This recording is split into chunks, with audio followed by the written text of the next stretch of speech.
السلام عليكم ورحمة الله وبركاته، وأهلا وسهلا بكم في قناة غذاؤك علاجك. قال رسول الله صلى الله عليه وسلم: تسحروا فإن في السحور بركة. السحور وجبة أساسية في شهر رمضان، ولها فوائد صحية كثيرة، فإنها تقوي الصائمين وتنشطهم وتمد الجسم بالطاقة والحيوية اللازمة خلال نهر الصوم الطويل.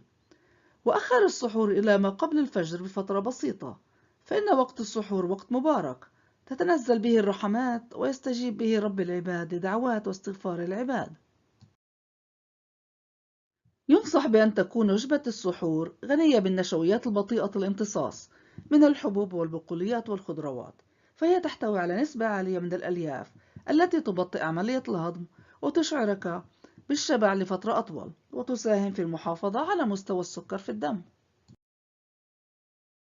تجنب الأطعمة والمشروبات التي تحتوي على نسبة عالية من السكريات والنشويات المكررة كالخبز الأبيض والأرز الأبيض والمعجنات، لأن هذه الأطعمة سريعة الهضم والامتصاص وترفع مستوى السكر بالدم بشكل سريع، ثم تخفضه بشكل سريع أيضا، مما يجعلك تشعر بالجوع.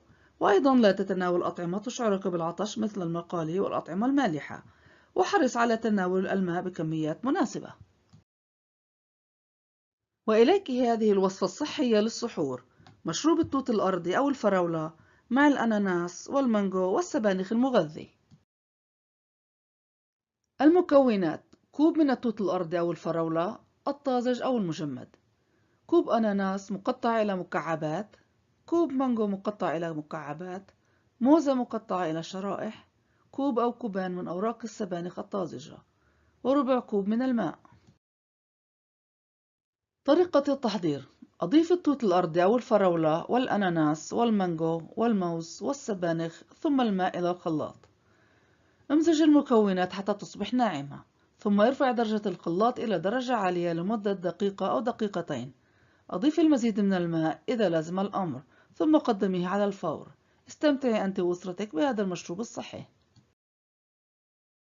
شكرا لمتابعتكم. من فضلكم اشتركوا في قناتي وتابعوني غدا بفيديو جديد. أتمنى لكم رمضانا مباركا، أعانكم الله على صيامه وقيامه.